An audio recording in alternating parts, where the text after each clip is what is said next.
किसी का भी आत्महत्या करना हमें बहुत दुखी कर जाता है, क्योंकि हम जानते हैं कि किसी ने कैसी भी स्थितियों में आत्महत्या की हो, उसके जीवन में कितना भी गहरा अंधेरा रहा हो, कैसी भी वजहें रही हो, एक ज़रा सी सोच की करवट के साथ सब कुछ बदल जाता है।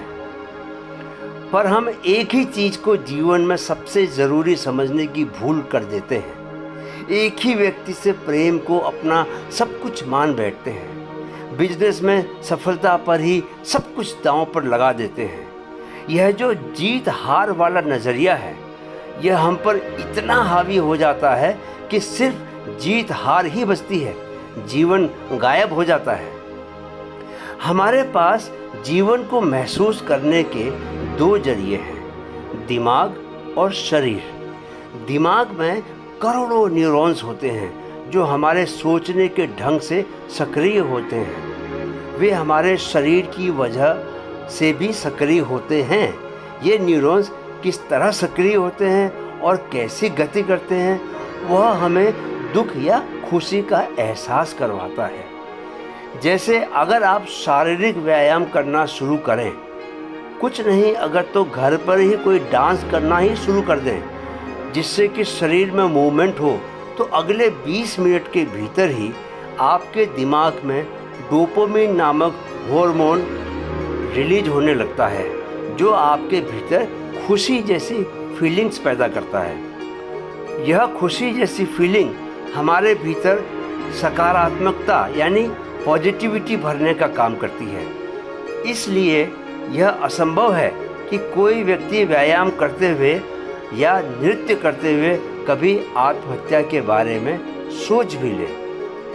आत्महत्या कोई छोटा कदम नहीं, उसके लिए ज़रूरी है कि आप नकारात्मक सोचना शुरू करें और इस हद तक सोचते जाएं कि रोशनी का कोई सुराग ही न बचे, जीवन में किसी तरह की उम्मीद की कोई किरण ही न रहे।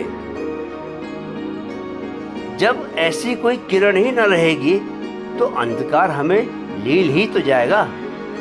ज़्यादातर लोगों को नहीं मालूम कि दिमाग और शरीर का आपस में कितना करीबी संबंध है। हमारे दिमाग में जैसा विचार चलता है, शरीर वैसा ही महसूस भी करता है।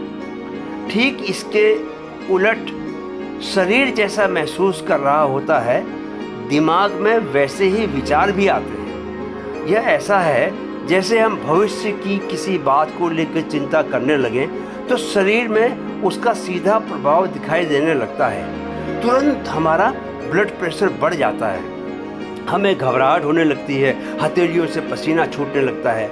जब शरीर ऐसा महसूस करता है तो वह दिमाग को और अधिक नेगेटिव होने को प्रेरित करता है। दिमाग और ज़्यादा नेगेटिव सोचने लगता है तो शरीर में और तनाव बढ़ता है, एंजाइटी बढ़ती है। इस तरह हम एक नेगेटिव साइकिल में प्रवेश कर जाते हैं। दिमाग में नेगेटिव विचार बढ़ते हैं और शरीर में घबराहट। इसके उल्टा जब शरीर को अच्छा महसूस होता है, जो कि किसी भी वजह से हो सकता है, आप अगर कोई हेल्दी और स्वादिष्ट भोजन लें तो इतने भर से भी शरीर अच्छा महसूस करता है। गहरी नींद के बाद मिलने वाली ताजगी में भी शरीर में अच्छी फीलिंग्स आती है। आप अगर कुछ देर सुबह की धूप की जो नर्म उष्णता है, जो गर्मी है, उसको अगर आपका शरीर जब उसे लेता है तो भी दिमाग को अच्छा महसूस होता है। जब शरीर को अच्छा लगता है तो वह दिमाग को बेसिकली क्या करता है, सिग्नल भेजता है और दिमाग भी खुद को उसी शरीर के तल पर ले आता है। जिस तल पर शरीर होता है, जिस लेवल पे जैसा भी शरीर महसूस कर रहा होता है, दिमाग भी कोशिश करता है कि वो भी वैसे ही महसूस करे।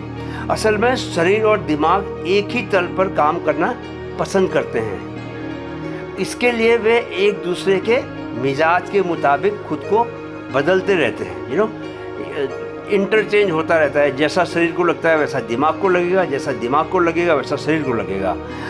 आप अगर बिना शर्त जिंदगी को प्यार करने लगें तो कभी किसी चीज़ को लेकर दिमाग में कोई तनाव ही नहीं पैदा होगा, क्योंकि तनाव पैदा ही तब होता है जब आप अपनी शर्तें आरोपित करते हो। जितनी ज़्यादा शर्तें होंगी, दिमाग उतना ही तनाव में रहेगा। दूसरी ओर शरीर अगर तकलीफ में होगा तो दिमाग में भी नकारात्मक नेगेटिव थॉट्स आएंगे। शरीर अगर सुखी होगा तो उसका सुख दिमाग को भी सुखी करेगा। शरीर के उलट अगर दिमाग में पॉजिटिव बातें हैं, if you are having those positive thoughts, तो वहाँ अगर दिमाग में अगर सुख बरस रहा है तो वो शरीर के भीतर भी वैसा ही सुख बरसाएगा। If you have good thoughts then your body will also feel good. जो व्यक्ति दिमाग को साध लेता है, हर पल वर्तमान में गहरे उतर कर जीता है, उसका शरीर भी हर पल जीवन की सहज स्फूर्ति से भरा रहता है। बुद्ध ने सबसे बड़ी शिक्षा ही यह दी कि अपनी सांस को पकड़कर मौजूदा पल, प्रेजेंट मोमेंट को पकड़े रहो, क्योंकि सांस को पकड़ने भर से ही हमें सुख मिलने लगता है। We start feeling good. If you pay attention to your breathing, immediately you will feel good. सांस को पकड़ने के लिए हमें बस ध्यान और योग के अभ्यास की जरूरत है। मजे की बात यह है कि अगर आप सांस के इस सुख को लेने के आदी हो जाएं, तो वे तमाम सुख जिनकी आप प्रेम में तलाश कर रहे थे, जिनकी आप बिजनेस में तलाश कर रहे थे, नौकरी में सफलता में तलाश कर रहे थे, वे तमाम सुख वे सब भी आपको मिलने लगते हैं। तब आपके चेहरे की आभा भी ऐसी तेजोमय हो जाती है कि सब कुछ आपकी ओर खींचने लगता है। तब प्रेम में असफलता, बिजनेस में असफलता या जीवन के किसी और क्षेत्र में आई कोई और चुनौती आपको ज़रा भी परेशान नहीं कर पाती, क्योंकि आप हर स्थिति को अपनी सकारात्मकता से, अपनी पॉजिटिविटी से, अपने भीतर भरे जीवन के फोर्स से, अपनी मौजूदा पल में जीने की काबिलियत से हर चीज़ को आप, हर सिचुएशन को अपने पक्ष में कर देते हो। ये सारी चुनौतियाँ आपके पास पहुंचकर अवसर में बदल जाती हैं।